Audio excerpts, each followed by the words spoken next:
Hello dear students, welcome back to our YouTube channel defacto classes. Dear students, आज की video के अंदर हम उन बच्चों के बारे में बात करेंगे जो अभी क्लास 12 का एग्जाम देके कॉलेज में आए हैं, यानी कि बीए बीएससी फर्स्ट सेमेस्टर के। इनकी जो बीए बीएससी फर्स्ट सेमेस्टर के अंदर अभी जिन्होंने एडमिशन लिया है, तो उनको किस तरीके से पढ़ना है, क्या क्या अप्रोच होगी, कितना उनका सिलेबस होगा, तो ये सारी चीजें आज की वीडियो में हम डिस्कस करेंगे भी।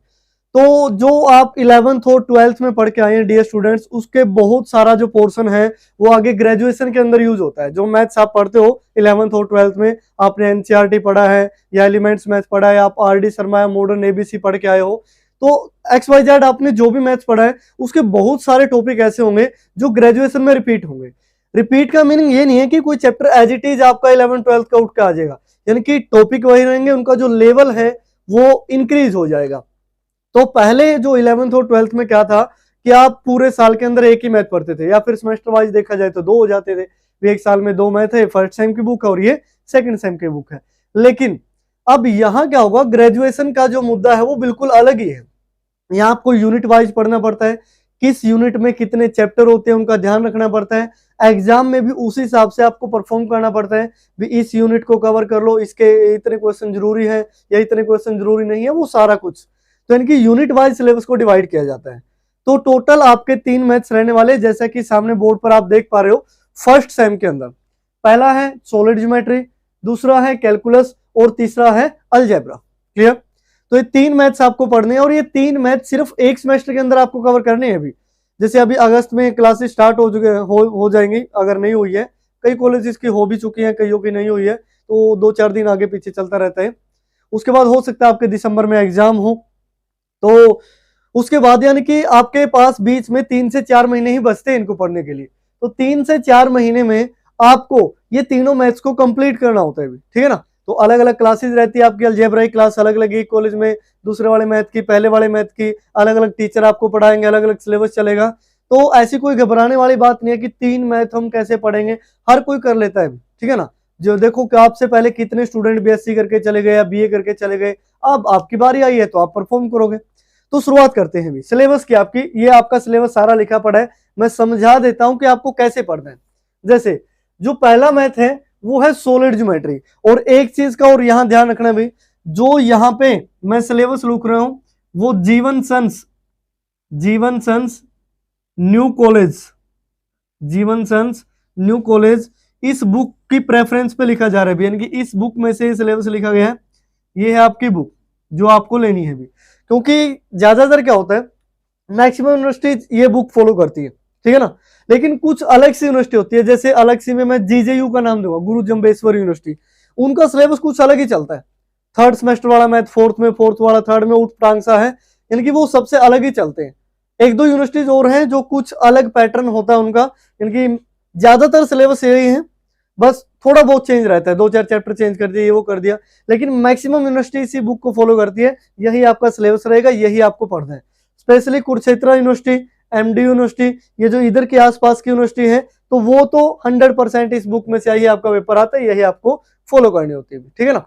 जैसे CRSU है, जींद वाली है, MDU रोहतक, KU के हो गया, अच्छा सिरसा वाली है CDLU, तो ये सारी चीजें यहां से फॉलो होती है, ठीक है ना। तो अब शुरुआत करते हैं। पहला जो मैथ है उसका नाम है solid geometry. Solid geometry, geometry के बारे में आप पढ़ते आ रहे हो 9th से 10th से, क्लास 11th में भी आई थी, क्लास 12th में भी चलो इतनी खास नहीं थी, लेकिन ज्योमेट्री के बारे में आप पढ़ चुके हो, इनकी जी मेजरमेंट से रिलेटेड होता है। तो ज्योमेट्री के अंदर आपके टोटल 13 चैप्टर रहेंगे भी। 13 चैप्टर को कुछ इस तरीके से डिवाइड किया गया है। जो पहले 5 चैप्टर हैं वो आपकी फर्स्ट यूनिट को कवर करेंगे भी, ये आपकी फर्स्ट यूनिट है। जैसे पहला चैप्टर है general equation of second degree. Second degree की इक्वेशन क्या होती है, tracing of cone, system of conics, confocal conics, polar equation of conics, इनकी कोनिक सेक्शन से रिलेटेड ये चैप्टर है, आप समझो। कोनिक सेक्शन आप 11th क्लास में पढ़ के आए थे, और मेरे ख्याल से चैप्टर भी 11th था अकॉर्डिंग टू एलिमेंट्स मैथ। अब उसी का एक अच्छा खासा लेवल यहां पर आने वाला है कोनिक सेक्शन का। तो एक कंप्लीट सारा जो प्रोसीजर है, जो फर्स्ट यूनिट पहले 5 चैप्टर, वो कोनिक सेक्शन से ही रिलेटेड है। अगर आपने वहां इसको अच्छी तरीके से पढ़ रखा है तो चीजें आसानी से आपको क्लियर हो जाएंगी। उसके बाद जो सेकंड है भी, सेकंड यूनिट, उसमें 6th 7th और 8th चैप्टर आते हैं आपके, ये है सेकंड यूनिट। अब आपको लग रहा है कि सर स्फीयर, कोन, सिलेंडर ये तो 10th में आते थे, हम एरिया वॉल्यूम निकालते थे। यहाँ एरिया वॉल्यूम नहीं है, ये ध्यान रखना, इतना आसान नहीं होगा, ठीक है ना। एरिया वॉल्यूम नहीं, यहाँ इन सभी की आपसे इक्वेशंस पूछी जाएंगी भी। इक्वेशंस क्या होती है इनकी, ठीक है ना, कैसे इक्वेशन को तोड़ते हैं, मरोड़ते हैं, वैल्यू निकालते हैं, कैसे डायग्राम बनते हैं, ये सारी चीजें आपसे डिस्कस की जाएगी इन चैप्टर्स के अंदर, ठीक है ना।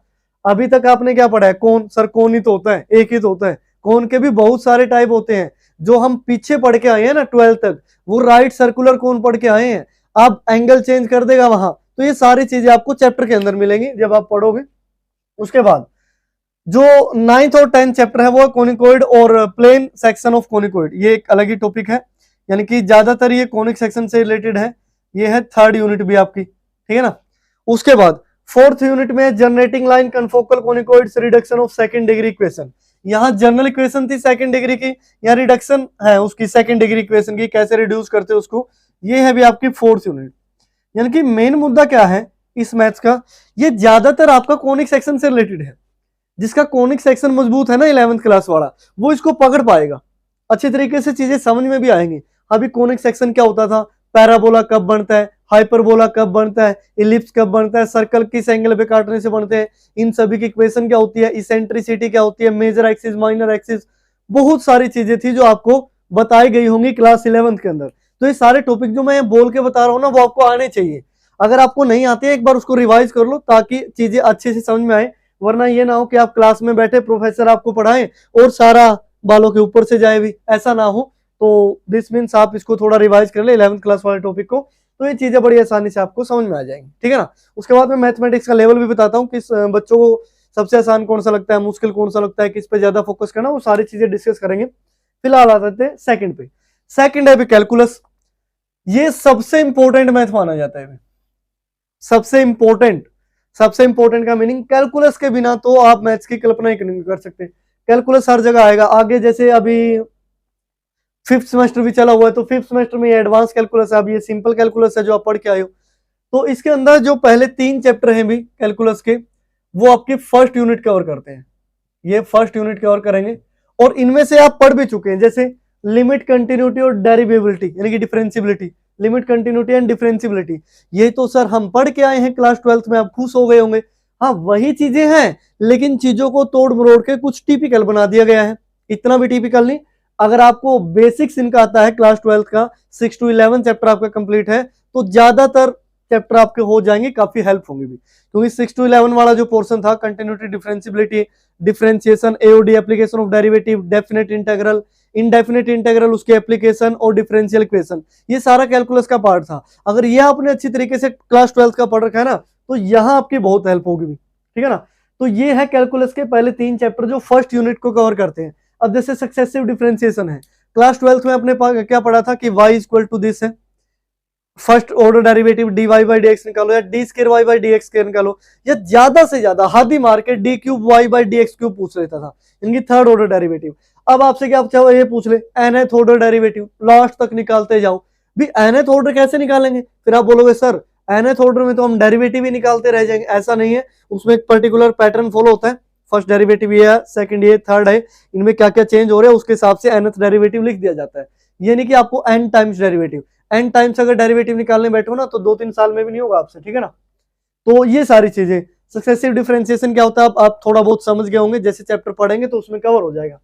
सम general theorems on differentiable function and expansion, इनके कुछ जनरल थ्योरम्स है जो डिफरेंशिएबल फंक्शन से रिलेटेड है, और उनके एक्सपेंशन क्या होती है ये इस चैप्टर के अंदर हम पढ़ेंगे। तो पहली 3 जो चैप्टर है वो आपकी 1st यूनिट कवर करते हैं। अगले हैं जो एसिम्पटोट, कर्वेचर, सिंगुलर पॉइंट्स, ये आपकी 2nd यूनिट को कवर करेंगे भी, ठीक है ना। ये एसिम्पटोट आपको लग रहा है पता नहीं क्या आ गया, एसिम्पटोट कुछ खास नहीं है। कर्वेचर क्या है, अरे कर्वेचर सिंपल सा ही होता है, आपने स्ट्रिक्टली इंक्रीजिंग डिक्रीजिंग फंक्शन पढ़ोगे, इनकी जहां पे फंक्शन मोड खाता है बस सिंपल सा वो कर्वेचर हो गया। अपनी देसी भाषा में, अपनी लोकल लैंग्वेज में बोलो, यानी कि जिस पॉइंट पे फंक्शन यानी कि चेंज हो जाता है इंक्रीजिंग से डिक्रीजिंग पे, उसी को हम क्या बोलते हैं, पॉइंट ऑफ कर्वेचर बोलते हैं। तो ये सारी चीजें अभी पूरे चैप्टर के अंदर आएंगी। अभी मैं पूरा चैप्टर यहाँ बता भी नहीं सकता क्योंकि टाइम लगता है इन चीजों में। तो सिंगुलर पॉइंट, कर्वेचर और एसिम्पटोट एक जैसे से टॉपिक हैं जो आपकी 2nd यूनिट कवर करेंगे। उसके बाद 7th, 8th और 9th ये है आपकी 3rd यूनिट के टॉपिक। 3rd यूनिट में आपके 3 चैप्टर हैं, कर्व ट्रेसिंग, रिडक्शन फॉर्मूले और रेक्टिफिकेशन, ये आपके लिए बिल्कुल नया है भी, इसके बारे में आपने पहले नहीं पढ़ा है, ये आप ग्रेजुएशन से ही शुरू करेंगे। ये ऊपर के कुछ चैप्टर से 2-3 जिनके बारे में आपको बेसिक नॉलेज होनी चाहिए, ताकि ये स्टार्टिंग के समझ में आए, फिर आगे वाले समझ में आए और फिर आगे वाले समझ में आए। क्योंकि अगर शुरू से ही सिस्टम हिल गया ना तो सारा फिर ये ऐसे हिल जाएगा, ऐसे ऊपर नीचे हो जाएगा, ठीक है ना। तो शुरू में जब भी आप क्लास लें तो कंट्रोल रखना है चीजों को, ज्यादा से ज्यादा आपको समझ में आए। क्योंकि अगर शुरू की क्लासेस में ही आपको समझ में नहीं आ रहा है, पहले 10-15 दिन आप ऐसे वेस्ट कर देते हैं, अरे स्कूल ड्रेस से छुटकारा मिल गया, ये मिल गया, हम कॉलेज में वो जाएंगे, 10-15 दिन बाहर बैठेंगे, तो आपका सारा सिस्टम हिल जाएगा, कहीं ना कहीं फिर आप लटक जाओगे बीच में, ठीक है ना। तो ये होगी थर्ड यूनिट। फोर्थ यूनिट में है क्वाड्रेचर। क्वाड्रेचर ये है आपकी फोर्थ यूनिट। अब आपको लगेगा सर कहीं कर्वेचर कहीं क्वाड्रेचर, कैसे कैसे अजीबोगरीब नाम आ रहे हैं। अजीबोगरीब नहीं है, काफी अच्छे से हैं। क्वाड्रेचर क्या होता है, volume and surface of solid of revolution कैसे निकालते हैं, with the help of equation. अब यहाँ ये नहीं है कि रेडियस साइड दे दी और सर वॉल्यूम बताना क्या होता है, वो 10th क्लास थी भाई, वहां इतना आसान नहीं होता। यहाँ इक्वेशंस वगैरह गिवन होती है, यहाँ वॉल्यूम वगैरह निकालना, या फिर जैसा कि बहुत कुछ है इसके अंदर, ठीक है ना। अभी मैं सिंपली 1-2 लाइन में इसको डिफाइन भी नहीं कर सकता, मैं टॉपिक भी नहीं बता सकता सारे आपको, क्योंकि टॉपिक बताऊंगा आपको लगेगा ऐसे भी टॉपिक होते हैं भी, ठीक है ना। क्योंकि नई चीजें हैं थर्ड और fourth unit, second third fourth unit. First unit आपकी वही पुरानी वाली चीजें हैं, बस थोड़ा सा लेवल अप होके आएगा भी। तो ये है आपका सेकंड मैथ जो है कैलकुलस। अब बात करते हैं सबसे मेन की। सबसे मेन मतलब मैं उस हिसाब से नहीं कह रहा, स्टूडेंट के हिसाब से सबसे मेन मैंने इसको क्यों बोला, क्योंकि ये है भी आसान वाला टॉपिक, सबसे आसान, ठीक है ना। आसान, आसान यानी कि इजी बच्चों के अकॉर्डिंग। ये जो मैथ है ज्यादातर अगर एवरेज बच्चों की बात की जाए तो सबसे इजी सभी को अलजेब्रा ही लगता है। अब अलजेब्रा के लिए खास कंडीशन क्या है, आपको मैट्रिक्स के तीनों चैप्टर आने चाहिए भी, जो क्लास 12th में पढ़ के आए हो। मैट्रिक्स क्या होती है, मैट्रिसेस क्या होती है, क्या अंतर होता है इनमें, स्क्यू सिमेट्रिक, ये जो कुछ सारा भी 12th में था। मैट्रिक्स को जोड़ना घटाना, उनकी मल्टीप्लाई कैसे करना, एडजॉइंट इनवर्स, अच्छा एलिमेंट्री ऑपरेशन, उसके बाद है symmetric, skew symmetric, singular non singular, ये सारी चीजें अगर आपको आती है ना अच्छी तरीके से, तो ये मान के चलो उस मैट्रिक्स का ही एक मैथ बना रखा है, कंप्लीट बेस्ड ऑन मैट्रिसेस। अगर मैट्रिक्स नहीं आती तो कुछ भी नहीं समझ में आएगा। इस बुक की जो स्टार्टिंग में रिव्यू चैप्टर है उसमें सारा 12th का इंट्रोडक्शन लिखा हुआ है, और वहां से फिर आगे ये शुरू होता है मैट्रिसेस से, रैंक कैसे निकालते हैं, सारी चीजें। तो ये जो पहले 3 चैप्टर हैं इसके, ये इसकी फर्स्ट यूनिट कंप्लीट करते हैं, ये होगी फर्स्ट यूनिट। उसके बाद जो अगले 3 हैं यानी कि फोर्थ फिफ्थ सिक्स, ये आपकी सेकेंड यूनिट कंप्लीट करते हैं। आप डिस्कस करेंगे, चैप्टर को भी शांति रखो। जो अगले 2 हैं 7th और 8th, ये आपकी थर्ड यूनिट कंप्लीट करेंगे भी।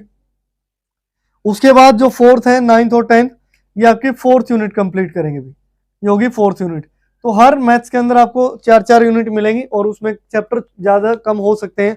जैसे यहाँ 13 चैप्टर, यहाँ 11 चैप्टर, टोटल कितना हो गया 24, और 10 यहाँ 34, यानी कि टोटल तीनों मैथ्स में जो चैप्टर हैं, टोटल चैप्टर्स वो है 34 भी, जो 34 चैप्टर आपको करने हैं।